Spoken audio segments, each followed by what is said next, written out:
1981, era di mana invasi Soviet di Afghanistan masih garang-garangnya.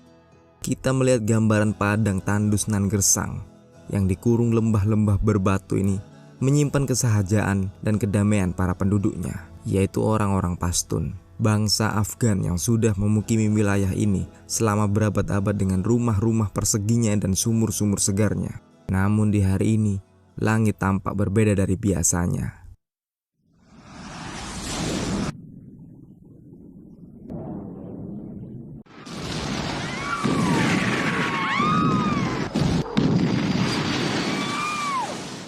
Hingga menyusul kawanan tank-tank milik Soviet jenis T-55 beredar pada kecepatan tinggi, memaksimalkan manuvernya membelah desa ini.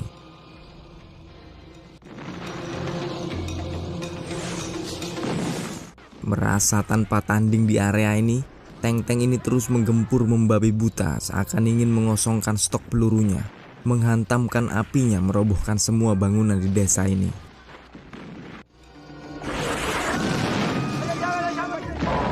Dalam ancaman, teror, dan ketakutan ini, barisan wanita menguatkan nyali mereka bertarung sebisanya. Tapi mereka pun terpaksa harus puas dengan kekalahan.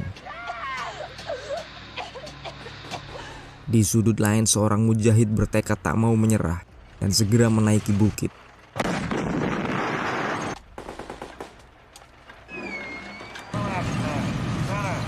Dan satu-satunya senapan recoilless B-10 ini pun tumpas kandas tanpa bekas. Sedangkan kru tank yang tega membunuh salah satu wanita lokal segera keluar dengan topeng-topengnya, membawa AKS-47-nya, menyebar menjelajahi reruntuhan desa. Dengan sadis mereka meracuni sumur dan menunjukkan kebrutalannya membakar rumah-rumah yang masih utuh, menembaki ternak dan menghancurkan masjid.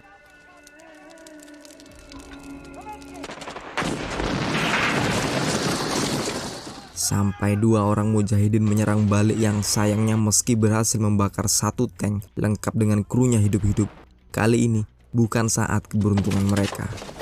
Satu mujahid yang ternyata seorang Han atau pemimpin lokal bernama Shah Zaman ini tertangkap dan menjadi contoh bengisnya Mayor Daskal yang memerintahkan untuk melindasnya. Tapi mujahid satu ini memamerkan bagaimana pejuang Pashtun menghadapi kematiannya dengan gagah berani. Samad pun dipanggil sebagai translator, satu-satunya pria bangsa Afgan yang bergabung dengan partai pro-Soviet yang berada sebagai kru tank ini. Tapi sekali lagi, para wanita merangsek maju berusaha menyelamatkan kepala desanya dan menghina Samad sebagai pengkhianat. Sherina misalnya, yang merupakan calon istri kepala desa ini menangis sejadi-jadinya.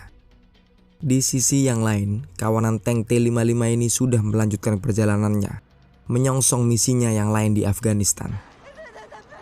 Sementara Komandan Daskal masih juga bermain-main dengan musuh lemahnya dan segera memerintahkan Koverchenko memajukan tanknya.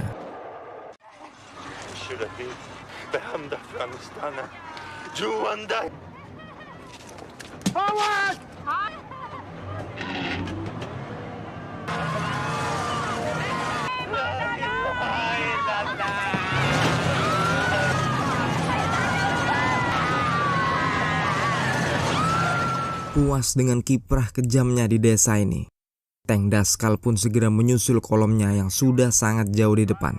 Yang apesnya, Daskal salah membaca peta di satu pertigaan, menyebabkan unitnya dipergoki grup mujahidin pimpinan Mustafa yang sedang mengintai.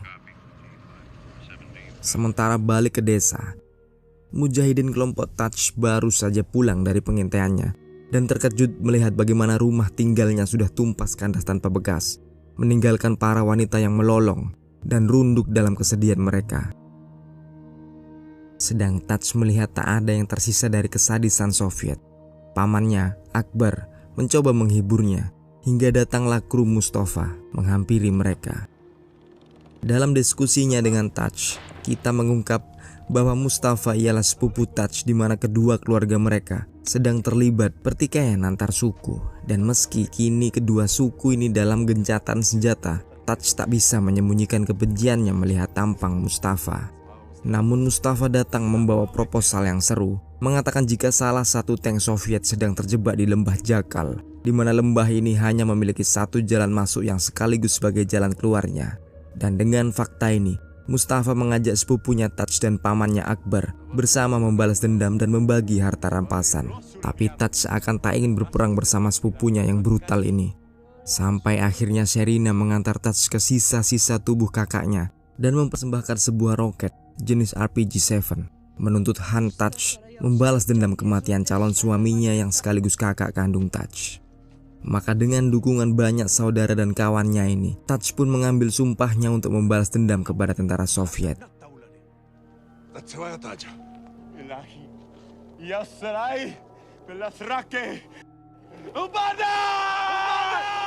Sementara di lembah Jakal, T-55 Daskal terus berjalan menerobos panas, mengoyak debu di jalanan area ini, belum mengetahui jika dirinya beserta semua krunya sedang tersesat di bumi yang diinvasinya ini. Sampai di satu titik mereka semua keluar, dan Daskal bertanya kepada Samet jalan untuk menuju Kandahar. Samet melaporkan jika radio mereka rusak berat akibat Molotov Mujahidin, termasuk peta mereka sudah sebagian besar terbakar habis.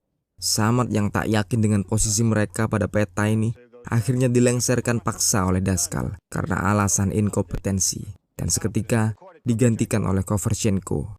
Di saat yang sama ini Koverchenko masih bimbang bagaimana Shahzaman bisa sangat bergembira ketika dirinya dilindas tank, hingga Samet menjelaskan pada dirinya jika Shahzaman mati berjihad di Perang Suci, dan Doi tersenyum menyambut mautnya sendiri karena akan segera menyongsong pintu sorga. Koverchenko beralih pergi dan memeriksa tetesan darah pada rantai roda tanknya yang ternyata masih terdapat tangan Shahzaman, hingga tiba-tiba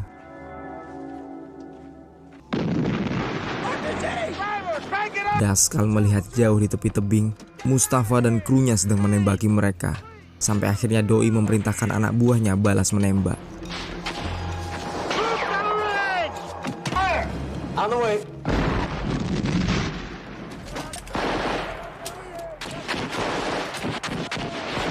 Di sisi Mujahidin sendiri, Taj kini mengetahui jika Mustafa masihlah amatir, dan Paman Akbar pun mengalami luka di kakinya. Kru Taj dan Paman Akbar memutuskan untuk membiarkan Mustafa minggat dan memilih untuk mengikuti tank Daskal melalui jejak rantainya. Dan entah berapa lama mereka berjalan hingga ditemukan sumber air. Tapi lagi-lagi Daskal lebih lihai berperang.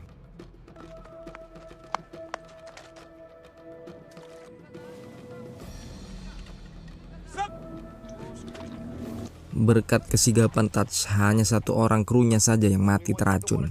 Namun Daskal segera bersiap menembak. Anehnya, tank ini tiba-tiba tak bisa menembak. Seluruh fungsi meluncurkan proyektil seakan sudah rusak total. Tapi peluru frag sudah terlanjur ditanam dalam larasnya, pertanda akan terjadi ledakan dari dalam. Semua kru berlari keluar dan karena ledakan belum terjadi, Daskal memutuskan memerintahkan Golikov dan Koverchenko untuk mencopot proyektil yang macet di tengah ini. Tapi saat mereka sibuk dengan keanehan tanknya ini, para mujahidin sudah berlalu pergi.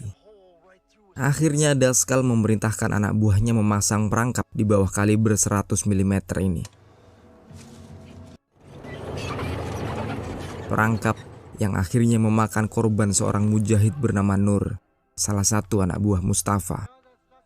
Dengan luka seperti ini, Taj yang sudah bergabung bersama kru Mustafa ini mengungkapkan jika Nur harus ditinggal karena sudah tak memiliki kesempatan hidup lagi dan malah akan menjadi beban di mobilitas grup mereka. Maka Mustafa mau tak mau. Malam hari pun tiba dan kita melihat bagaimana Koverchenko sedang bermain catur bersama Samet, di mana Samet sedang menjelaskan para orang Pashtun atau bangsa Afgan yang menjunjung tinggi 3 kode etik kehormatan, yaitu keramah tamahan terhadap tamu, pembalasan dendam atau badal, dan nanawate atau pemberian suaka kepada siapapun yang meminta, meskipun orang itu adalah musuh kesumatnya. Dan ini sangat menarik perhatian Koverchenko. Tapi di bawah tank, perkelahian terjadi. Kaminsky sedang bergulat dengan Golikov, berebut foto telanjang pacar Golikov. Meski tak berujung fatal, Daskal marah besar karena ini semua karena Kaminsky yang mabuk akibat meminum minyak rem, salah satu hal yang mengurangi fungsi operasional T-55-nya. Koverchenko yang tak terima pun segera menulis laporan ini, tapi Daskal melarangnya karena Kaminsky ialah salah satu penembak terbaik di seluruh divisi tank. Dan segera saja Doi merobek laporan Koverchenko. Satu kejadian yang semakin membuat Daskal mendendam pada Koverchenko. Sementara di kubu Mujahidin, Taj yang sudah kehilangan jejak tank ini sampai di sebuah tempat dengan api unggun yang menyala deras. Di sampingnya terdapat satu orang tua yang mengelilinginya. Saat Paman Akbar melihatnya, Doi mengatakan kepada Taj jika orang tua ini ialah orang yang suci atau semacam wali. Anehnya, pria tua ini meneriaki Taj dengan panggilan Daud dan menyebut hanya Daudlah yang bisa membunuh Jalut meski hanya bersenjatakan batu. Taj semakin kebingungan mendengarnya, tapi kakek tua ini menegaskan jika dirinya akan segera membunuh Jalut sembari menunjukkan jejak tank yang tiba-tiba terkuak tepat di sebelah api unggun ini.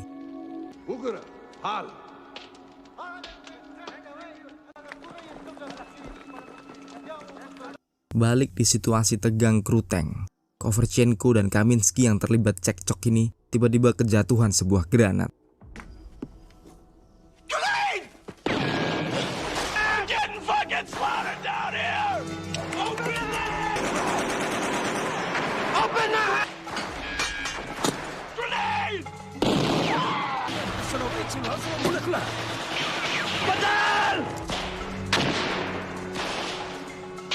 Mujahidin sudah datang dan meneriakkan badal atau balas dendam sambil memuntahkan lusinan amunisi ke arah Daskal dan anak buahnya. Taj dan Mustafa jelas sedang di atas angin dengan sergapan malam buta ini. Sementara Daskal di bawah segera memerintahkan Koverchenko untuk lari tunggang langgang. Dari sini kita bisa mengetahui jika tank Daskal ini ialah satu-satunya tank yang sedang tersesat dan terjebak di lembah Jakal. Hanya dengan 5 orang serdadu berlindung di balik cover metal T-55 yang berharap bisa kabur dan menyusul divisinya di Kandahar. Sedangkan para mujahidin di bawah pimpinan Khan Taj, Mustafa, dan Paman Akbar terus-menerus melakukan perburuan, menuntut balas dendam kepada monster baja ini. Sebuah ironi di mana pemburu menjadi yang diburu. Teror mulai berkembang di benak para kru, Golikov terutama. Mereka tak tahu betapa kerasnya keinginan Taj dan Mustafa membantai mereka hingga terus mengejar siang dan malam. Air dan makanan pun tertinggal di tempat penyergapan dan keadaan semakin ekstrim bagi anak buah Daskal. Tapi Daskal masih percaya diri jika mereka sudah sedemikian aman dalam tanknya. Kalau hanya berhadapan dengan mujahidin dengan AK-nya, Galil atau masketnya, sungguh bukan musuh sepadan T-55 dengan kaliber 100 milinya. Belum reda kesombongan Daskal, di radar muncul sekitar 20-an pergerakan merayap dari berbagai sisi tank. Status battle station pun disuarakan, dan Daskal pun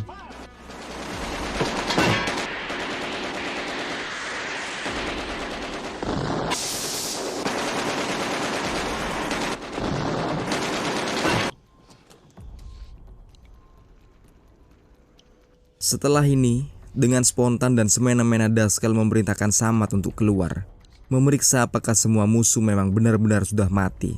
Tapi saat Samad berada di luar, Koverchenko mendapat perintah untuk menembak Samad, mengeksekusinya di tempat karena Daskal mengira Samad ialah pengkhianat. Tapi belum sempat dibunuh, Samad sudah masuk kembali ke dalam tank dan mengungkapkan jika musuh-musuh yang menyergap mereka bukanlah mujahidin, tapi hanya kawanan rusa.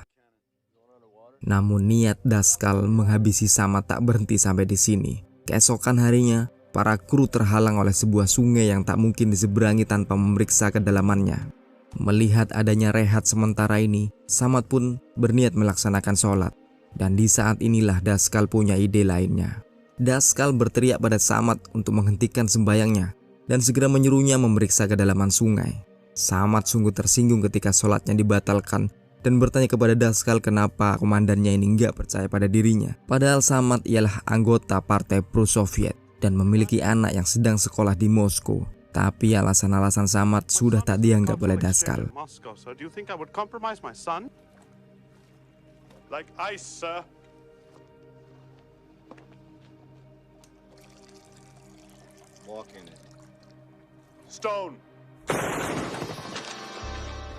Kematian Samad ini ditanggapi dengan protes keras dari Koverchenko dan mengancam akan menulis semua yang terjadi dan menuntut Daskal untuk masuk ke pengadilan militer.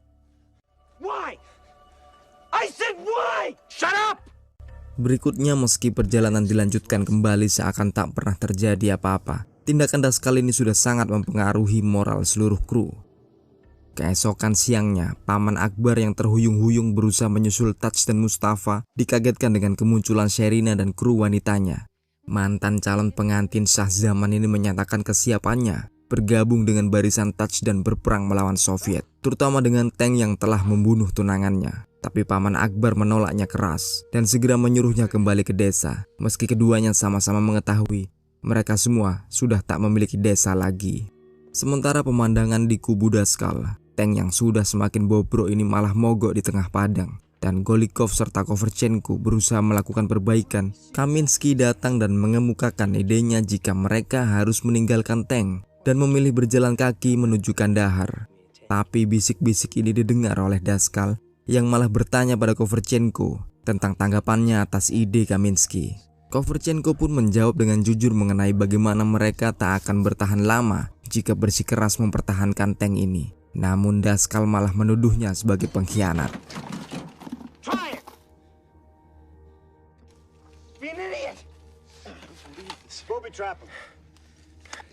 Yes, sir. Twisted. Fucking lackey.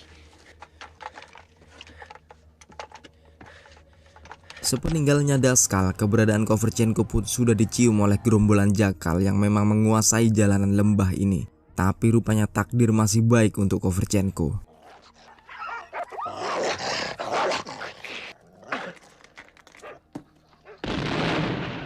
Dan serupa dengan nasib Koverchenko, para mujahid ini pun meninggalkan Paman Akbar karena memang luka di kakinya semakin parah dan belum pernah diobati. Taj berpamit pada paman tuanya ini dan menjanjikannya mereka akan kembali setelah membantai tank Daskal yang dijuluki The Beast, atau dibikin mudahnya saja kita sebut monster.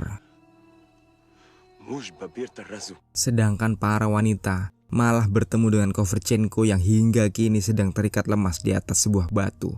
Tak banyak bicara, Sherina segera memerintahkan kawan-kawannya untuk merajam Koverchenko.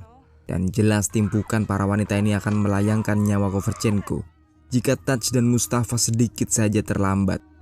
Melihat kru laki-laki yang jelas lebih rasional daripada kawanan ibu-ibu penuh dendam, Koverchenko segera mengucap Nanawate berkali-kali, mengingat apa yang pernah diajarkan Samad kepadanya.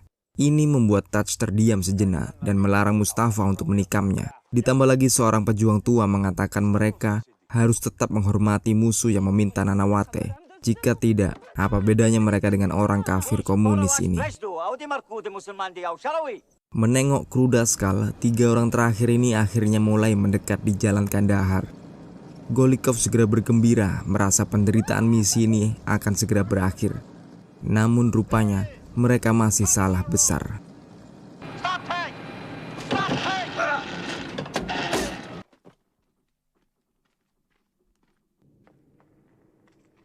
Daskal sekali lagi disesatkan oleh peta yang terbakar. Adegan pun berpindah di sebuah goa besar di mana banyak mujahid berkumpul dari segala penjuru wilayah Kandahar. Di sini tampak Koverchenko yang sudah diberi suaka terduduk diam hingga diberi makanan oleh Khan Taj. Berikutnya Taj memberi isyarat kepada Koverchenko untuk membantunya membetulkan RPG-7-nya yang selama ini selalu gagal digunakan secara efektif oleh para mujahid. Dan sebagai tamu yang sudah diselamatkan dan diberi pengayoman, Koverchenko pun mau tak mau menuruti perintah tuan rumahnya, melakukan perbaikan peluncur roket ini dengan mengkanibalnya menggunakan spare part dari salah satu Lee Enfield nomor 1 milik mujahid. Tapi setelah reparasi RPG ini selesai, Khan Taj mulai menuntut lebih dari tamunya untuk membantunya menembak tank Daskal dengan RPG ini. Permintaan yang membuat bimbang hati Koverchenko. Tapi setelah tahu rasanya dikhianati oleh para krunya sendiri, Koverchenko menyanggupi request para mujahid ini. Kembali ke situasi Daskal CS dengan tank yang sudah hampir kaput dan habisnya bahan bakar. Ketiganya sedang sibuk memasang kamuflase untuk monster besinya. Tapi tiba-tiba terdengar suara heli Soviet dengan bintang merah di bokongnya. Kaminsky dan Golikov segera berlari masuk ke heli ini dan berharap bisa segera pulang. Tapi tidak bagi Daskal, karena komandan ini berniat pulang hanya dengan tanknya. Tanker harus berangkat dan pulang dengan tanknya menurutnya, bukan diselamatkan secara memalukan oleh helikopter. Bahkan ketika sang pilot menyebutkan jika lembah Jakal ini tak memiliki jalan keluar selain jalan masuk yang sudah mereka lalui. Mau tak mau, Daskal harus putar balik dan keluar lewat jalan masuk pertama kali jika mau pulang. Tapi Daskal ialah Daskal dan lebih memilih menerobos balik jalan masuk daripada harus meninggalkan tanknya. Daskal memerintahkan Kaminsky dan Golikov meminta bahan bakar ekstra dari helikopter dan kembali ke tank. Selama beberapa hari ke depan, Daskal melakukan backtracking di jalan yang semula telah dilewatinya. Tak peduli peringatan Kaminsky tentang suhu ekstrim mesin dan radiator yang mulai minim air. Hingga di suatu hari mereka menemukan helikopter yang tadinya berusaha menyelamatkan mereka dengan semua kru yang mati kaku. Mati akibat telah meminum air yang telah diracuni Samad atas perintah Daskal, senjata makan tuan. Tapi Daskal dikejutkan sesuatu dalam teropongnya. Di balik Fata Morgana gurun, Mujahidin mulai bergerak pasti, dan Koverchenko berada di antara mereka, menyandang RPG siap membalas dendam. Battle station sekali lagi disuarakan, tapi sialnya mesin tank tak mau menyala.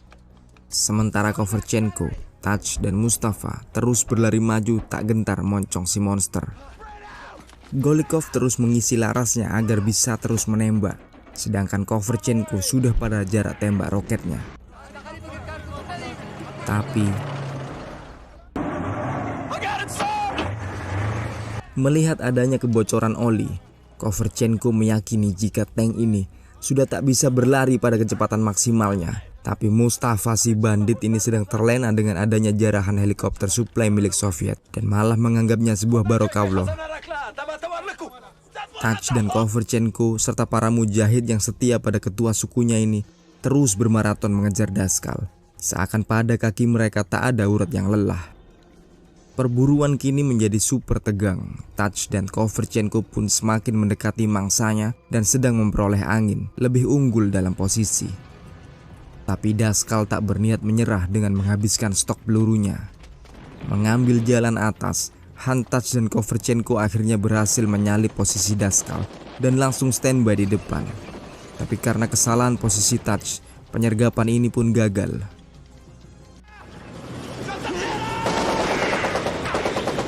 Hingga perburuan sekali lagi dilanjutkan dan Daskal hanya berjarak 100 meter dari jalan masuk. Tapi Koverchenko sudah mengancam bekas komandannya ini dan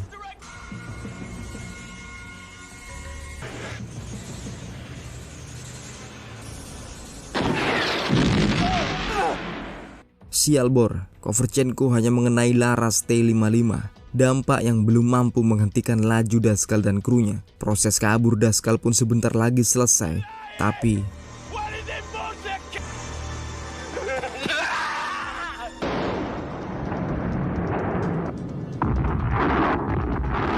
gambaran ini seakan membenarkan terawangan pria tua yang pernah ditemui oleh Touch, bahwa Jalut akan hancur hanya dengan bebatuan.